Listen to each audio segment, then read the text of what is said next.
morning to everybody. Camera's a little bit fuzzy there. Let me do that. Okay, I think I look a little killer now. How you guys doing? Um, yeah, again, just still trying to get over a little bit of a, what's it called, a chest cold. Yeah, I don't care. I'll eat alive and everything. Uh, Coughing my head off live, I don't like to do that. That one's even beyond the pale for me. So I just try to sometimes take some time before I come, just to make sure you're getting content that's not infected. So today I wanted to talk about really quickly, um, based on a conversation I was having. And I'm sorry, this thing's gonna spin all over the place. I gotta tighten it up. It's not really strong right now. So, but good morning, good morning, good morning.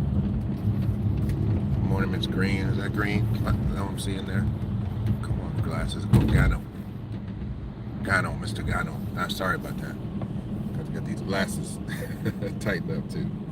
But I wanted to have a conversation about something I was discussing with someone yesterday, and actually it was back on yesterday. And I was mentioning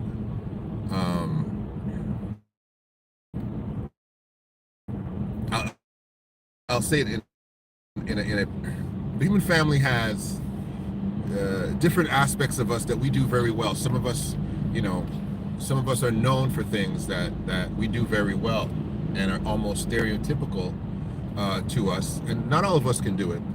Not all of us do it, but it's stereotypical to us. Black people are known for being rhythmical and artistic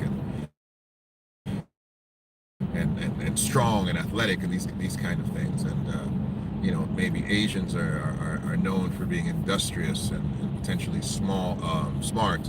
And so I was having a conversation with her about something I wanted her to be very alarmed about and alert to.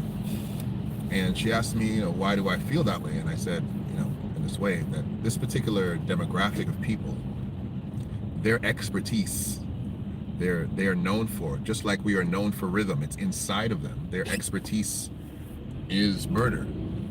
They are talented in respect to and what they bring to the table in respect to the human family is they have brought to the table the capacity to kill. And I know some of you might think that I'm really gone off, but what the white man has brought to us, he has brought the propensity for true genocide. He is a genocidal expert, and he's been very good at it for a very long time. Who am I speaking about? The Greeks. They were expert killers. Their entire focus was conquest. Their attention to building a warrior culture that wanted to sweep the world was extreme.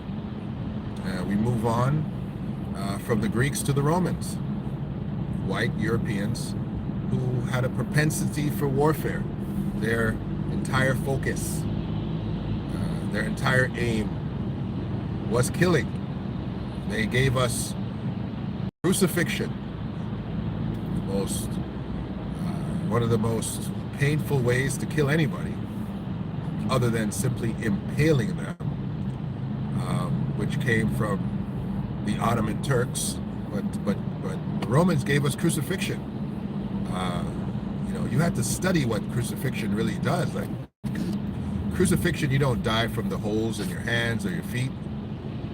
You asphyxiate, and while you're up there alive, the birds, insects, they participate in eating you alive, and you can never be taken down. So you actually punish your loved ones who are watching you. They visit you every day while you last, and watch you. They can't feed you, can't help you. They just have to watch you suffer and watch you decay.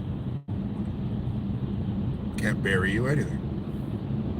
Again, the Ottoman Turks, I'm not going to go too fast, right? Because we got some people in between them. The Germanic tribe, I'll talk about them in a second. But the Ottoman Turks, they impaled you, which meant that they took a pole about that wide, but 9 feet long, pointed at the edge, and they drove it through your anus with a hammer, and it came up, missing all of your vital organs, pushing out of your back, and then they stuck you on the ground and allowed you to agonizingly expire. Greetings and good morning to you. Then we have our good friends, the Germanic tribes. Barbarous people. Didn't have even a written language, didn't have much culture. And they perfected many things. And who do we get from the Germanic tribes? The Germanic tribes, we get Britain and the English language. Well, you're welcome. We get Germany, right? And you go on into the British Empire, and you go into the German Reichs, and the list continues, and the Slavics and the Russians, and these individuals brought great assets of murder to the human family. That's what they brought to us. There's only one group of people who've ever dropped a nuclear bomb on any other group of people, and they brought that to the table. And so as I was having this discussion, in her way of being fair, she's like, well, black people have done that to each other too. What about the Rwandan genocide? She brought that up. And I said, Bacco, you got to do your research on the Rwandan genocide. I said, you have to understand what took place and what was happening with Rwanda, and why these black people decided to, wage war against each other. And this is the topic I'd like to bring up today. Who really taught us to hate each other on this level? And before I get into the Rwandan genocide and get into certain things, one of the things I want to give as a disclaimer, right, in respect to West African slavery and in respect to the black or the African family and their culpability in slavery.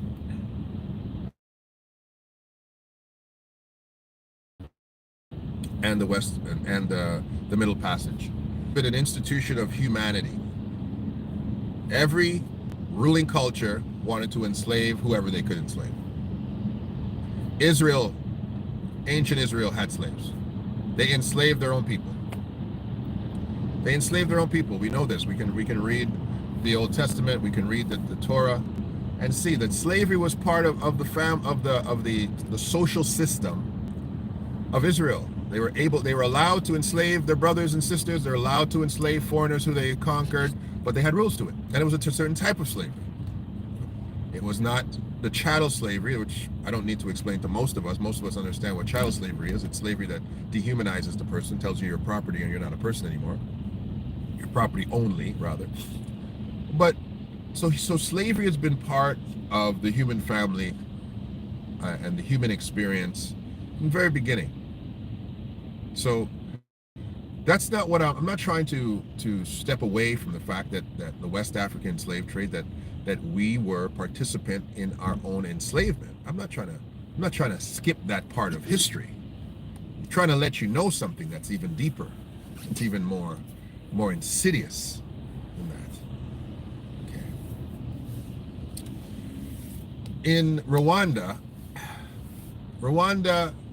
had their colonization came first through the Germans, and after the I believe it was the Second World War,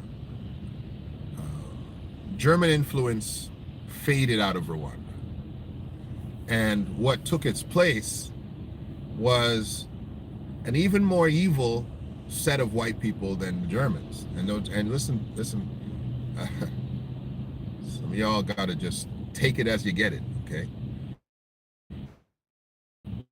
Some evil Germans were pretty bad. When you really measure this thing, just for a minute. But the Germans were pretty bad folks.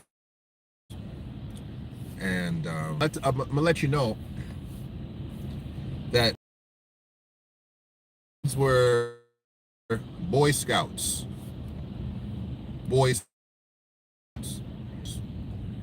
These French Belgians, I will say that they are competing with being the most evilest white folks in the history of white folks. They are definitely right up there with Hitler. They're right up there with every Caesar. They're right there. Like with Nero. Nero was a crazy Caesar. Like Nero, for those who understand history, was a madman. He was absolutely out of his mind. He was absolutely out of his mind. King Leopold and all of these other Belgian leaders, they're right up there. No people were so motivated to be conquerors of Africa and at the same time to institute racial institution and systemic. They are, in my opinion, the most evilest white people that we have in the last 300 years of civilization. None like no other. And let me explain why. Are you with me? Well, make sure you're with me now. Yes, well, I'm Jamaica. What on? Greetings, Yvonne. Yes. You see, what the Belgians did when they took possession of Africa, is they did not have the wherewithal for their machine of warfare like the Germans. They didn't have armies like them. They weren't set up like the Romans. They were. Well, I'm paying for this good internet, and this thing keeps paying for this good internet. But they weren't interested in conquest like the Turks. They weren't interested in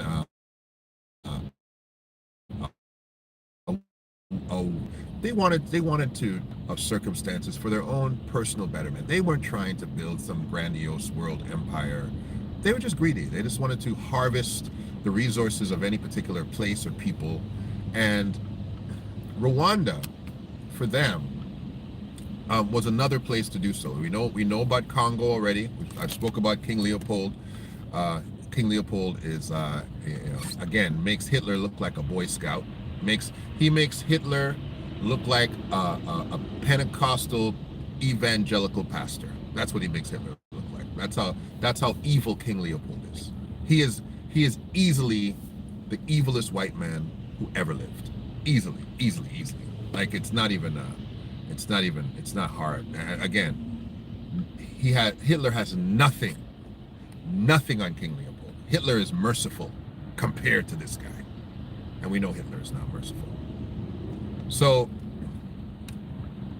the Belgians sought to themselves and said, okay, how can we destabilize these people and make sure that anytime we run up in here, anytime we roll up in here, we don't have to reinvent the wheel and reconquer them every time we come in here. What are we going to do? They essentially created 3 ethnic groups, right? 2 of which I'm going to highlight today. But they created 3 ethnic groups, and their ethnic groups were based on the detailed research of this. Which ones look better to us? Which ones of these 3 groups that we've identified, and I'm sure there was more than 3, but which one of these 3 groups that they essentially facilitated in creating are better looking to us? Which ones look kind of like us? Which ones look like the kind of the black white people? And so they broke them into 3 groups. They had the Tutsis, the Hutus, and another particular group that I'm just not going to mention right now because I don't have a lot of research about them. But they were different ethnicities. To look at them, you could see that they were different. You could see that they have different features, different structures, different ways, their body types, their autonomy was their anatomical differences were clear. They're different people, right? That's what I always say to black people today.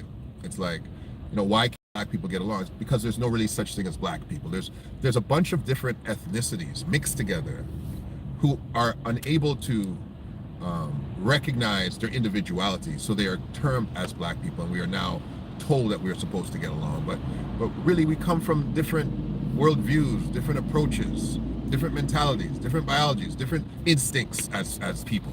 So it's very difficult to tell a whole bunch of people that are not the same people get along, right? Because we aren't the same.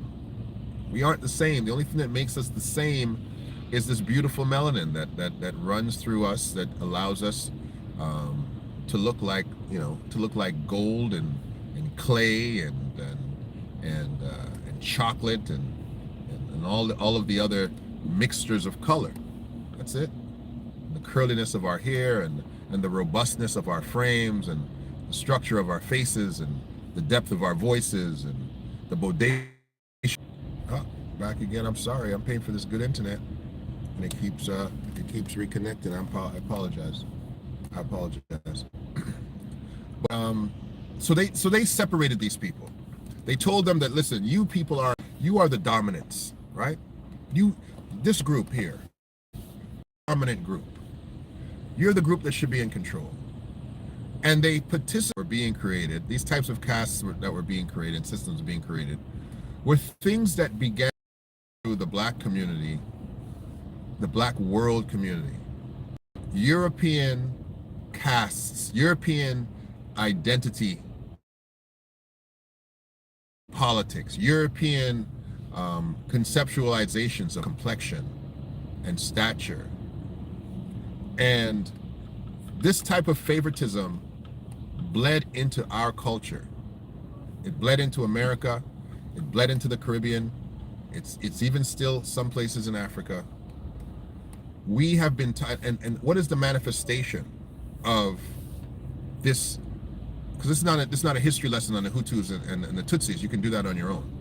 This is a history lesson on why do we so easily hate each other? Why do we want to? What is black on black crime?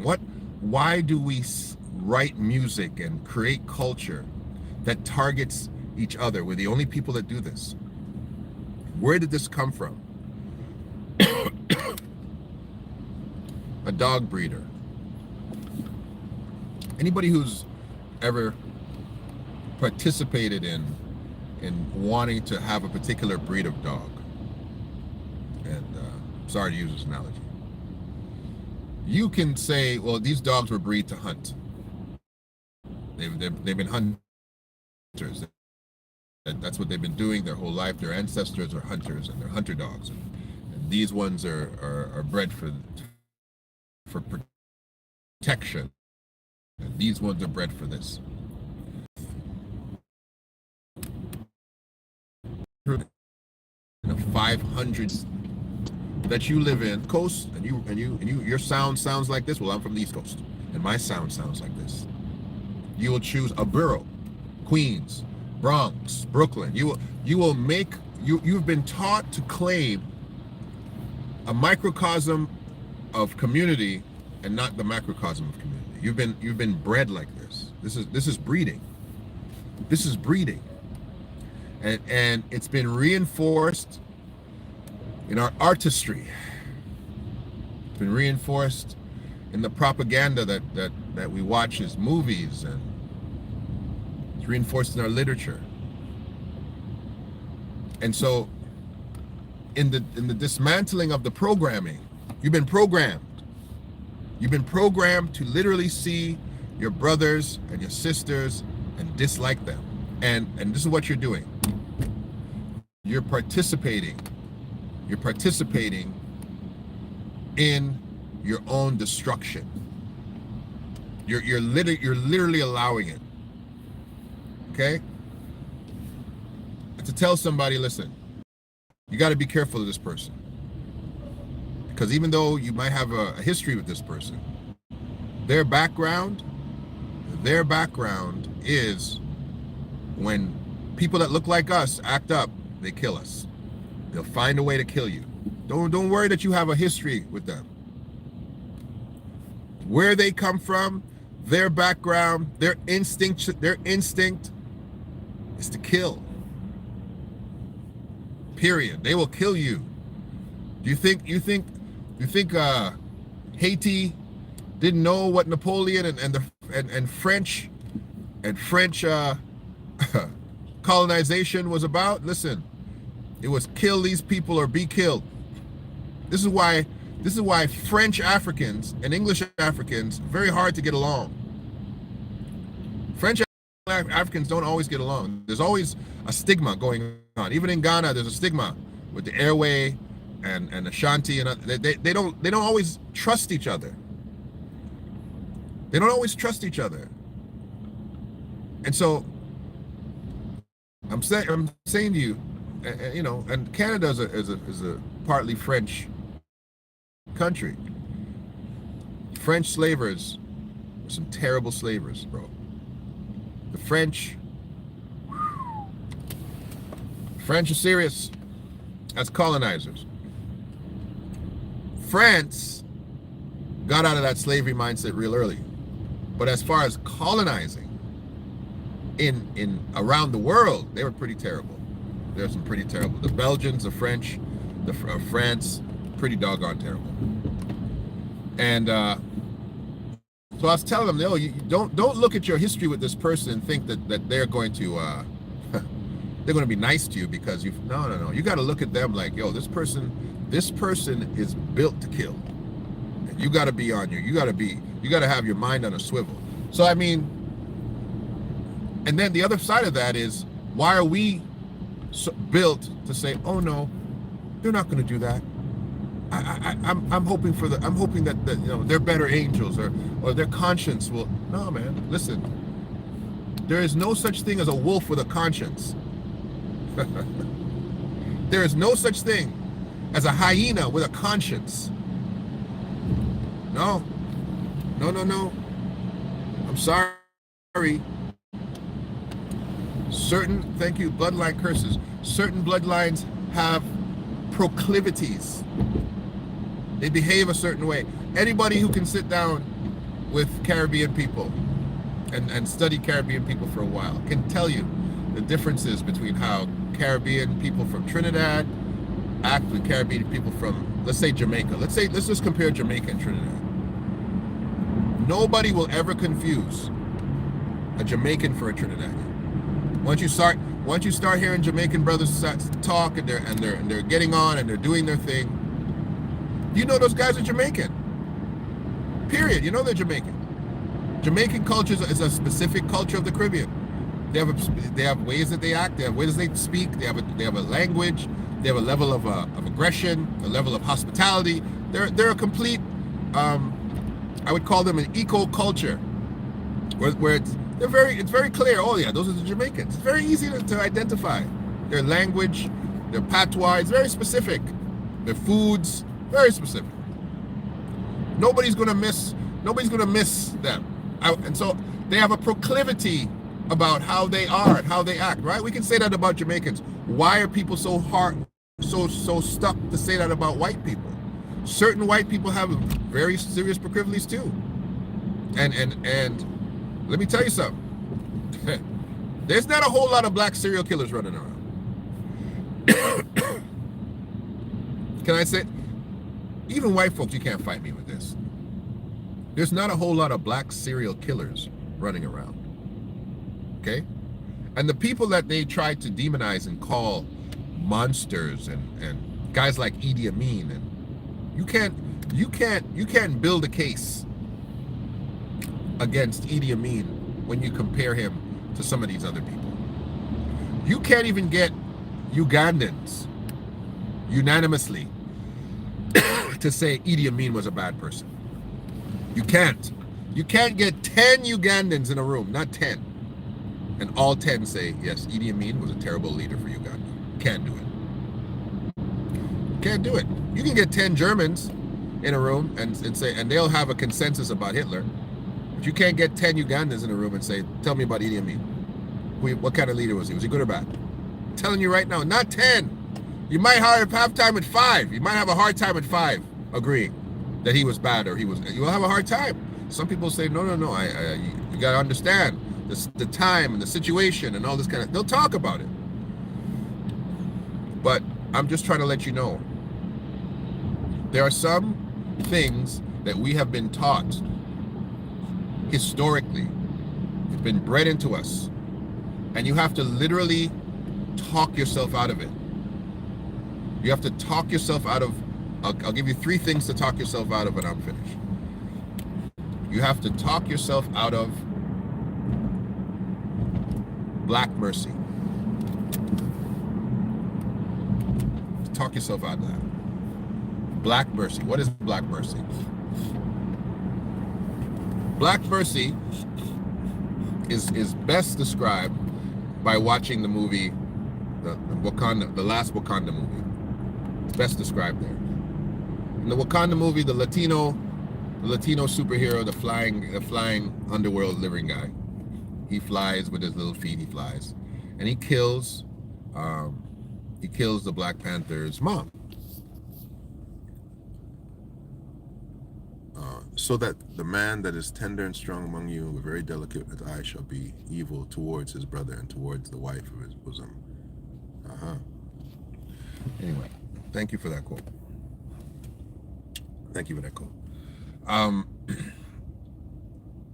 He kills the Black Panther's mother, right? He tells her, I'm coming to kill you. If you betray, I'm coming to kill you. He comes, he kills her.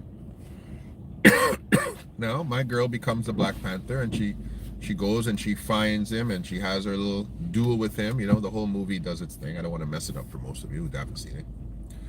And she gets to the point where she, you know, has a great battle with him, and she's got him at a disadvantage.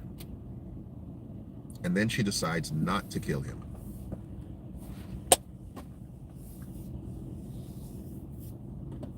Black mercy. She rationalizes this. Says, you know what? If I kill him, then we'll be having war forever, and his people will never stop fighting us. And if I have mercy upon him, then maybe we can stop fighting. And this utopian idea that doesn't exist about conquest doesn't exist. No, doesn't exist. Every historical leader in every great war of history, there was always a plot to kill the leader, right? Because what happens when you strike the shepherd? What happens when you strike the shepherd? Come on, you know that scripture. The sheep scatter. Her perfect opportunity was to cut off that dude's head and fly over his people with that guy's head in their hand and say, I've killed your God. I've killed your leader. And so you people better bow down right now. That would have been it. But they have restructured historical warfare to say, no, black people, we know we've done you wrong. We know we've killed your ancestors. But now it's time for mercy. That was the underlying lesson in that movie. Black mercy. Deprogram yourself from black mercy. That's number 1. Black mercy doesn't exist. Black justice. Black justice should exist. But don't mess with black mercy. Black mercy shouldn't exist. You can't have mercy for somebody actively killing you. It's a difference. Mercy is for an individual who now you have the upper hand, now you have all the power, and now you say, let me decide how I will dispense mercy here. I will let your children live. I will not totally wipe you off the planet. I will leave a small remnant of you. I will, whatever. I will let you pay tribute to me forever. I'll make you become vassals in my court. That's how mercy is dispensed. It's not put you back on the throne, let you do your thing. It's not, oh, you don't need to pay us reparations. Just go live, rule, have a good life. I'll stay here poor. Black. That's not what mercy looks like. So just deprogram yourself from black mercy. There's no such thing as black mercy. It's black justice. That's where it is, right? So these are number 2. White guilt needs to continue. Never allow yourself to say, we've guilted white people long enough. No, no, no, no, no. White guilt is really the only thing that keeps some white people from really doing what is in them. The abolitionist movement, these abolitionists that participated in the emancipation of black people and participated in blacks being free in America and all these things. This abolitionist movement came out of white guilt, out of white Christian guilt that said, I know it's finding you. White guilt is white people to say, you know what? I can send them to work and make a year's wage while I stay here, but I shouldn't. I see that I don't have to tend to my crops. I can make these people do it, but I shouldn't. It allowed the privilege of slavery to be something that Pulumi says, I have to refuse it. It's such a great advantage, but I have to refuse it. It's the same thing that stops a person from human trafficking someone who is vulnerable. It's the same thing that stops people from taking advantage of people who have no capacity to seek out law enforcement. When you have a migrant worker and he's there and he's doing the little work that you assigned him, and you say, I'm going to pay you at the end of the day, and you actually pay him because you pay him because you say, you know what, even though I don't have to, I can call immigration on him, I can run him, I can call the police, but I'm going to pay him because there's a level of decency that showed up in a mind that wasn't decent. And so you have to allow it to continue. Do not deprogram white guilt. Don't be part of the Candace Owens conversation of trying to now deprogram white guilt. White guilt is a healthy thing when you've done evil, when your ancestors have done evil, when there's institutions of evil that you still profit from. You can't now sit there and start to dismantle. Oh, I don't know what you're gonna let me do, Mr. Truck Driver. I'm stuck in here. Yeah. You can't sit there and try to dismantle it. No, white guilt is something that should stay. And it turns into teaching, it turns into cultural building, it turns into bridge making, it turns into educational programs, it turns into Black History curriculum as opposed to Black History Month, right? There's no such thing as Black History Month. How can I have Black History Month? I'm Black History every day. Every day I'm Black History. I can't have Black History Month. It doesn't exist for me, brother. I'm not Black History Month. I'm Black History 365. That's what you call me. That's what we are. We're Black History 365. So thank you for honoring us for a month and then honoring a small aspect of us. I sat through Canadian history. I'm like, why am I learning this? Why do I care? Why am I learning what you guys did in the 1600s? I don't care what you did in the 1600s. Tell me what has taken place in 5000 BC when we were running the place. Tell me that history. I don't care what you guys did. Your Canadian history should be a one-day course. It should be a one-day. I should talk about that for one day. I was like, Mr. Tweedy, why do I have to keep hearing about this? The Métis, okay, yes, Confederation, John A. Macdonald, thank you. Now, like, bro, that just happened. Come on, that's when the world began? When you folks decided to take over a country that wasn't yours? That's when the world began? That's why I'm here being taught for the entire semester? It drove me nuts. It needs to continue. White guilt needs to continue because it's healthy for them. It's healthy for white people to look back and say, hey, you know why white guilt has to continue? They have the nuclear weapons, not us. They have armies of mass destruction, not us. Weapons of mass destruction and armies that can march in. They have the navies and the air forces, not us. They need to keep that guilt. They have the satellites that can bomb down death from outer space, not us. They need to continue to look back at their history and realize, whoa, my God, we almost blew this whole place to pieces. How did these blacks survive? My goodness, we were terrible. Oh my gosh, I can't believe our ancestors. Yes, you need to stay in that. Stay with that energy. Keep that energy. Oh my God, you realize that we have qualified black people working in the mailroom while the people who are VPs and managers don't even have the credentials that many of the blacks in our company have who are working at entry-level jobs? That's the mindset y'all need to have. Because you will discover the gold that is buried in earthen vessels right in front of you. Do you know how long it takes a black man in Canada to pierce the veil of corporate management in Canada? You know how long it takes? You know how long it takes us to get to, and you know how much scraping we have to do? You know how much many black men can't ever tell you their opinions. They have to appropriate white culture. They got to marry white women. They've got to act white, talk white, think white, be white, dress white. White guilt, like any other puts the oppressor in a place where they have genuine remorse for what has happened in the past. That's all it is. Do not dismantle white guilt. Do not action your mind in black mercy. Action your mind in black justice. And number 3.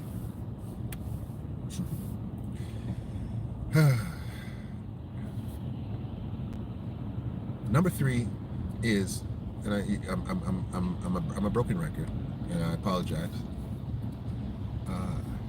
Never abandon the hope and the destiny of black nationhood in the West. Never abandon the hope, the destiny, because it must happen, of black nationhood in the West. And this is why I continue to tell you this. You have a stepchild. You have one stepchild and you have 11 other kids. And you tell the stepchild with the 11 other kids, I love you like I love all of my children. Love you. You are part of the family. You've been here. We adopted you as a baby. You grew up in here. You got our last name. You're one of us. But I'll tell you what you're not going to do. You're not going to let that stepchild rule over your biological children. You ain't going to do it. And if that little stepchild sits there and says, one day, Daddy's going to let me run this whole thing by myself. It's going to be mine. He's unfortunately building himself for great disappointment. Your American citizenship, black people, you are a stepchild of America. You are a stepchild. And your mindset should never be to run America. Because America doesn't belong to you and it never will. It'll never be given to you. It'll never treat you fairly. Same with Canada. You have to actualize your own nationhood. Luckily, the Caribbean, many of the little islands in the Caribbean, you know, the colonizer didn't want to live there long. He still had a place to go. And left us to do our own thing. They're not going to leave you to do your own thing in America unless you force it, unless you insist on nationhood. And if a little country like St. Vincent apparently is smaller than the Barbados, little tiny place. It doesn't matter how tiny it is. It matters if it's yours, right? We've got too many people who rather rent a big house than buy a small one. That's what we're doing in America, in the West. Caribbean people are different. We know we came here to work. We don't call Canada home. You ask a Caribbean person, boy, when the last time you gone home? That's what they'll tell you. The only other black people talk like that are Nova Scotians. They call Nova Scotia home. And because they're indigenous to Canada. Those black people are indigenous here, period, right? They're loyalists. They're part of Canada. They are older than Canada. Their nationhood, their claim to Canada is older than Canada can be called Canada. So that's a whole different story. right? And they weren't dragged here on slavery. They fought for the independence of Canada, so they call it Nova Scotia home. They're different. But the Caribbean person says, hey man, yeah boy, I haven't been home in so long. The Africans say the same thing. I haven't been home in so long. They know their occupation of the West is to come here, make money, store up money, go home. I can't tell you how many Jamaicans are always, man, yeah, me and my brother are building a house in Jamaica. We bought some land and they're sending money home. I don't care if that guy's a box lifter, if he's lifting boxes. I don't care if he's digging ditches in Canada. He's sending his little cents, his little pennies home, building. And then he gets to the point where the house is finished. Can't find that guy. Can't find that guy for 7 months in Canada. He's in Jamaica all the time. Don't make him marry some girl over here. Bro, where's your husband? Oh, he's in Jamaica, he built the house finished, so he's in Jamaica. They love to build house in Jamaica. Jamaicans love to build house in Jamaica. Trinis don't do it as much, but Jamaicans are always building house in Jamaica. Rich, poor, middle class, they're building house in Jamaica because the mindset of a Caribbean is that this is not home. All right, so let me talk to the American. The American doesn't have that experience because of the disenfranchisement. The American black person doesn't have that experience to the most extent, who are the non-Caribbean Americans. So you need to recreate that experience in America. This man on the shoulder flying like that. You need to create that experience in America, right? You need to create that experience in America and say, hey, we need a place that really, really is ours. Not a place that's kind of ours. A place that really is ours. And that needs to become the national conversation. It needs to be a bigger conversation than reparations. Reparations is a great conversation because reparations is what you will use to build that nationhood. Never stop talking about black nationhood in America. Make it a dialogue with your children. Make it a dialogue in education. Make it a dialogue on social media. Make it part of your music. Make it part of your plays. Make it part of the social commentary. We need our own nation. We need our own nation. It's not about going back. The go back to Africa thing, that ain't gonna work. Ain't gonna work. Forget about it. It's great to go back. I've got my passport, came back. Great. I'll collect passports, but I'm saying there's no place like home. You can't pull the American black person out of America. It's really, you guys don't function well out of America. We know. That's why it was so hard to get Americans to come and to stay in Canada to be part of the Raptors. Anytime you guys got a contract to go back to America, you're leaving because it's like you're an American. You're going back. It was hard to keep y'all here. When DeRozan and Kyle Lowry wanted to stay here, it was like, oh, wow, these guys want to be here? None of y'all want to stay. Y'all always go home because it's home. So now what I'm saying is make it home for real. Make it home for real. Greater minds than mine. Greater drive than this little conversation to make that happen. But never stop talking about nationhood. Okay? That's all I got to say for you guys today. You have been taught to hate yourselves. We have been taught to see ourselves as enemies. The Belgians did it best. Didn't even leave an army there. Just taught one people to hate another people and just let it happen. Let that genocide happen. Black people killing black people without mercy. Women and children and elderly without mercy. Oh. And we are so stupid. We were so easily brainwashed with our own pride to look in the mirror and to see our black skin and say, my black skin's better than your black skin. Look at my black skin. White man told me my black skin's better than yours. Dummies. All right. Love you guys. I hope this was something that allows you to think and allows you to dive into it. We shouldn't hate each other. We're the same people. We're the same people. We really are. We're not the same ethnicity, but we're the same people because we are all being birthed out of oppression. We are the people of oppression who now have to rise up and find ourselves.